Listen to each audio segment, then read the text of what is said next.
Hello అందరికీ మన కొత్త విశ్లేషణకు స్వాగతం. ఈరోజు మనం మాట్లాడుకోబోయే టాపిక్ చాలా సీరియస్ అండ్ అంతే ఇంట్రెస్టింగ్. అదే మిడిల్ ఈస్ట్లో జరుగుతున్న టెన్షన్స్, ముఖ్యంగా అమెరికా, ఇజ్రాయెల్ మరియు ఇరాన్ మధ్య అమాంతం పెరిగిపోతున్న సైనిక ఉద్రిక్తతలను ఎటువంటి పక్షపాతం లేకుండా కేవలం ఫ్యాక్ట్స్ ఆధారంగా డీకోడ్ చేద్దాం. అసలు ఆపరేషన్ స్లెడ్జ్ హ్యామర్ అనే పేరుతో వినిపిస్తున్న ఈ పరిణామాల వెనుకున్న అసలు కథ ఏంటి, ఎవరి వ్యూహాలు ఎలా ఉన్నాయి అనేది చాలా క్లియర్గా చూద్దాం. రండి మొదలు పెడదాం. సరే, ముందుగా మనం ఏమేం చూడబోతున్నామో ఒకసారి చెప్తాను. ఈ వ్యవహారాన్ని ఒక 5 భాగాలుగా విడగొట్టి చూద్దాం. ఫస్ట్, అసలు ఈ ఫ్లాష్ పాయింట్ ఏంటి? సెకండ్, అమెరికా ఇజ్రాయెల్ వ్యూహాలు ఎలా ఉన్నాయి? థర్డ్, ఇరాన్ ప్రతీకార ఎత్తుగడలు. ఫోర్త్, మధ్యలో నలిగిపోతున్న పొరుగు దేశాల పరిస్థితి.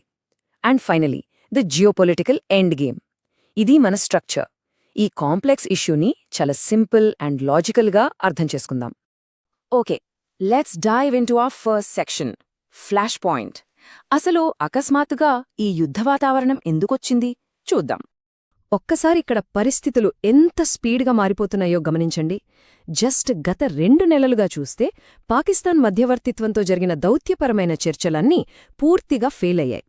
ఆ తర్వాత కేవలం 48 గంటల వ్యవధిలో ఎవరో ఊహించని విధంగా ఇరాక్ భూభాగం నుంచి యుఏఈలోని ఒక న్యూక్లియర్ ప్లాంట్ జనరేటర్పై డ్రోన్ దాడి జరిగింది. దీనికి రియాక్షన్గా అమెరికా ఏం చేసిందంటే లాస్ట్ 24 అవర్స్లోనే తన అతిపెద్ద B-2 బాంబర్లను, అలాగే రీఫ్యూలింగ్ ఎయిర్క్రాఫ్ట్లను డియేగో గార్సియా మరియు గల్ఫ్లోని ఇతర బేస్లకు తరలించేసింది. అంటే డిప్లొమసీ ఫెయిల్ అయ్యింది, యాక్షన్కు టైం దగ్గరపడింది అన్నది చాలా స్పష్టంగా అర్థమవుతోంది కదూ. ఇప్పుడు నేను చెప్పబోయేది చాలా ఇంట్రెస్టింగ్. అసలు ఆ చర్చల్లో ఇరాన్ పెట్టిన డిమాండ్లు చూస్తే మీకే ఆశ్చర్యం వేస్తుంది. వాళ్ళేమడిగారంటే దాడులు పూర్తిగా ఆపేయాలి, అది కూడా కేవలం తమపైనే కాదు, లెబనాన్లో కూడా ఆపాలి అన్నారు. అలాగే గతంలో జరిగిన నష్టాలకు పరిహారం ఇవ్వాలట, అంతర్జాతీయ యాక్షన్లని ఎత్తివేయాలట. And last but not least, ప్రపంచవ్యాప్తంగా సీజ్ చేసిన వాళ్ల ఆస్తులన్నీ వెనక్కిచ్చేయాలి. మరి అమెరికా ఊరుకుంటుందా? No way. నివేదికల ప్రకారం అమెరికా ఈ డిమాండ్లన్నింటినీ కంప్లీట్గా రిజెక్ట్ చేసింది. సో ఇక్కడే అసలు బ్రేక్ పడిందన్నమాట. రైట్, ఇప్పుడు సెకండ్ సెక్షన్కి వెళ్దాం. మిత్రదేశాలైన అమెరికా, ఇజ్రాయెల్ మధ్య వ్యూహాలు ఎలా ఉన్నాయో చూద్దాం. జియోపాలిటిక్స్లో లక్ష్యాలు ఒకేలా కనిపిస్తాయి, కానీ లోపల చాలా తేడాలుంటాయి. ఇక్కడ అమెరికా టార్గెట్ చాలా క్లియర్. ఇరాన్ దగ్గరున్న అణు పదార్థాలను, అంటే ఆ న్యూక్లియర్ మెటీరియల్ను లాక్కోవడం, వాళ్లు అణువాయుధ దేశంగా మారకుండా చూడటం, దాంతోపాటు హార్మూజ్ జలసంధిని సేఫ్గా ఉంచడం. కానీ ఇజ్రాయెల్ ప్లాన్ వేరు. వాళ్లకి ఏకంగా ఇరాన్లో రెజీమ్ చేంజ్ జరగాలి, అంటే పూర్తి అధికార మార్పిడి అయిపోవాలి. ఇరాన్ టాప్ లీడర్షిప్ను పడగొడితే ఆటోమేటిక్గా హమాస్, హిజ్బుల్లా లాంటి ప్రాక్సీ గ్రూపులకి ఫండింగ్ ఆగిపోతుంది అన్నది ఇజ్రాయెల్ ఆలోచన. చూసారా ఇద్దరి దారులు ఎంత భిన్నంగా ఉన్నాయో? ఇక్కడ మనం మాట్లాడుకోవాల్సిన ఈ 90% అనే నెంబర్ లిటరలీ ఒక పెద్ద అలారం లాంటిది. నిపుణులు ఏమని వార్నింగ్ ఇస్తున్నారంటే, ఒకవేళ అమెరికా ఇప్పుడు అటాక్ చేస్తే ఇరాన్ తన దగ్గర ప్రస్తుతం ఉన్న 60% స్వచ్ఛతగల యురేనియంను కొన్ని నెలల్లోనే ఏకంగా 90%కి, అంటే పక్కాగా అణువాయుధాలు తయారుచేసే స్థాయికి తీసుకెళ్లే ప్రమాదం ఉంది. అందుకే వాళ్లకి ఆ టైం ఇవ్వకుండా ముందే అణు మెటీరియల్ను కంట్రోల్ చేయాలని అమెరికా ఆరాటపడుతోంది. అణు పదార్థాల గురించి ఇజ్రాయెల్ వైఖరి ఎలా ఉందో బెంజమిన్ నెతన్యాహు CBS 60 Minutes ప్రోగ్రాంలో చెప్పిన ఈ మాటలు వింటే అర్థమవుతుంది. ఆయనేమన్నారంటే, అది ఎక్కడ ఉందో మాకు తెలుసు, మేము వెళ్లి దాన్ని తీసుకుంటాం. అబ్సల్యూట్లీ డైరెక్ట్ వార్నింగ్ కదా.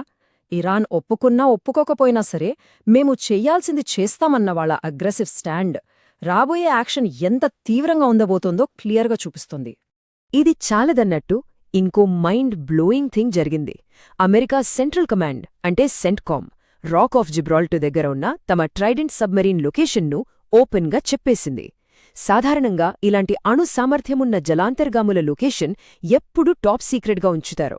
కాని ఇప్పుడెందుకు చెప్పారు? ఎందుకంటే ఈ సబ్మెరీన్ దాదాపు 4500 మైళ్ల దూరం నుంచి మిసైల్స్ వేయగలదు. అంటే ఇరాన్ దాడులకు ఏమాత్రం అందకుండా చాలా సేఫ్ డిస్టెన్స్లో ఉందన్నమాట. మా స్ట్రాటజిక్ సేఫ్టీ ఎంత పక్కాగా ఉందో చూడండి అని చెప్పకనే చెప్పడమిదే. ఇక మూడో సెక్షన్కి వద్దాం. ఇరాన్ ప్రతీకార వ్యూహాలు. మరి అమెరికా, ఇజ్రాయెల్ ఇంతగా రెడీ అయితే ఇరాన్ సైలెంట్గా ఉంటుందా? అస్సలుండదు. 500 కోట్లు. అవును, మీరు విన్నది కరెక్టే. ఇది జస్ట్ ఒక నంబర్ కాదు. నివేదికల ప్రకారం ఇరాన్ సెక్యూరిటీ కౌన్సిల్ అమెరికా మరియు ఇజ్రాయెల్ అగ్ర నాయకులను అంతం చేసిన వారికి ఈ భారీ ఆర్థిక నజరానాను లేదా బౌంటీని ఇస్తామని ప్రకటించినట్లు సమాచారం. తమ సుప్రీం లీడర్ల హత్యకు ప్రతీకారంగానే ఈ నిర్ణయం తీసుకున్నారని చెబుతున్నారు. ఒక దేశం ఇలాంటి నిర్ణయం తీసుకోవడమంటే పరిస్థితులు ఎంత ఎక్స్ట్రీమ్ లెవెల్కి వెళ్లాయో అర్థం చేసుకోవచ్చు. మరా టార్గెట్ లిస్ట్లో ఎవరెవరున్నారో తెలుసా? ఏకంగా అమెరికా ప్రెసిడెంట్, ఇజ్రాయెల్ ప్రధాని Benjamin Netanyahu and CENTCOM admiral Brad Cooper. ఇలా ఒక దేశ సైనిక రాజకీయ నాయకత్వంపై ఓపెన్గా మర్డర్ కాంట్రాక్ట్ ఇవ్వడమనేది తీవ్రమైన కవ్వింపు చర్య కిందకే వస్తుంది. ఇది ఖచ్చితంగా ఇమీడియట్ మిలిటరీ కాన్ఫ్లిక్ట్కి దారితీసే ఫ్లాష్ పాయింట్ అవుతుంది అనడంలో ఎలాంటి డౌట్ లేదు. దీన్నే మిలిటరీ టర్మ్స్లో అసిమెట్రికల్ వార్ఫేర్ లేదా అసమాన యుద్ధం అంటారు. లాజిక్ సింపుల్ అండి. అమెరికా, ఇజ్రాయెల్ లాంటి భారీ సైన్యాలతో ఇరాన్ డైరెక్ట్గా ఢీకొనలేదు కదా. అందుకే వాళ్లు ఏం చేస్తారంటే హిజ్బుల్లా, హమాజ్, హౌతీల లాంటి ప్రాక్సీ గ్రూపులను రంగంలోకి దించుతారు. దీనివల్ల శత్రువుల ఫోకస్ డైవర్ట్ అవుతుంది, అలాగే వాళ్లకి విపరీతమైన డ్యామేజ్ కూడా జరుగుతుంది. ఇరాన్ మెయిన్ డిఫెన్స్ స్ట్రాటజీ ఇదే. రైట్. ఇప్పుడు కొంచెం ఫోకస్ షిఫ్ట్ చేసి మన 4వ సెక్షన్ అయిన క్రాస్ ఫైర్లో పొరుగు దేశాలు పరిస్థితి ఏంటో చూద్దాం. ఈ పెద్ద దేశాల గొడవలో పాపం చుట్టుపక్కల వాళ్లు ఎలా బలైపోతున్నారో గమనిద్దాం. ఒకసారిక్కడ చుట్టుపక్కల దేశాల పరిస్థితి గమనిస్తే అక్షరాల ఇదొక కాంప్లెక్స్ జియోపాలిటికల్ చెస్బోర్డ్ లాంటిది. ఎవరి ప్రాబ్లమ్స్ వాళ్లవి. యుఏఈ పరిస్థితి చూస్తే లేవనైలాండ్ను మీ కంట్రోల్లోకి తీసుకోండి అని అమెరికా అడుగుతోంది. కానీ అటు చూస్తే వాళ్ల న్యూక్లియర్ ప్లాంట్లపై దాడుల ముప్పుంది. పాకిస్తాన్ విషయానికొస్తే సౌదీ అరేబియాతో డిఫెన్స్ అగ్రిమెంట్ ఉంది, కానీ ఇరాన్ ఎయిర్ క్రాఫ్ట్స్ పాకిస్తాన్లోని సర్గోదాలో ఉన్నాయని రిపోర్ట్స్ వస్తున్నాయి.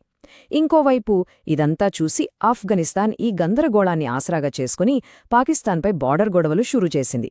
ఇక సౌదీ అరేబియా అయితే ఇలాంటి సగం పనులు వర్కౌట్ అవ్వవు, కంప్లీట్గా ఇరాన్ ప్రభుత్వాన్ని పడగొట్టాల్సిందే అని అమెరికా మీద ప్రెషర్ పెంచుతోంది. ఒక్క దెబ్బకు ఇన్ని దేశాలు క్రాస్ ఫైర్లో ఇరుక్కున్నాయి. ఇక ఫైనల్ సెక్షన్కి వచ్చేశాం. The geopolitical end game. ఇదంతా ఎక్కడికి దారితీస్తుంది? ఈ రాబోయే ఘర్షణ వల్ల ప్రపంచంపై పడే అంతిమ పరిణామాలు ఎలా ఉండబోతున్నాయి? Let's find out. అసలిక్కడ కార్గ్ మరియు లావన్ ఐలాండ్స్ ఎందుకంత ఇంపార్టెంట్ అంటే, పర్షియన్ గల్ఫ్ నుంచి వెళ్లే ఆయిల్ సప్లైని, కమర్షియల్ షిప్పింగ్ లేన్స్ని కంట్రోల్ చెయ్యాలంటే ఖచ్చితంగా ఈ దీవులు చేతిలో ఉండాలి. ఒకవేళ ఇవి మిత్రదేశాల కంట్రోల్లోకొస్తే గేమ్ మొత్తం వాళ్ల చేతుల్లోకొస్తుంది. ఈ ప్రాంతాన్ని సురక్షితం చేయడానికి అమెరికా సైన్యం నేరుగా ఇక్కడ ల్యాండ్ అయ్యే ఛాన్సెస్ కూడా లేకపోలేదని నిపుణులు విశ్లేషిస్తున్నారు. ఇప్పుడు మనం మాట్లాడుకోబోయే ఈ 1500 అనే నంబర్ పరిస్థితి తీవ్రతకు అద్దం పడుతోంది. ప్రస్తుతం పర్షియన్ గల్ఫ్ ఏరియాలో దాదాపు 1500 కమర్షియల్ షిప్స్ చిక్కుకుపోయున్నాయి. వామ్మో, ఇన్ని నౌకలు ఆగిపోయాయంటే అర్థం చేసుకోండి.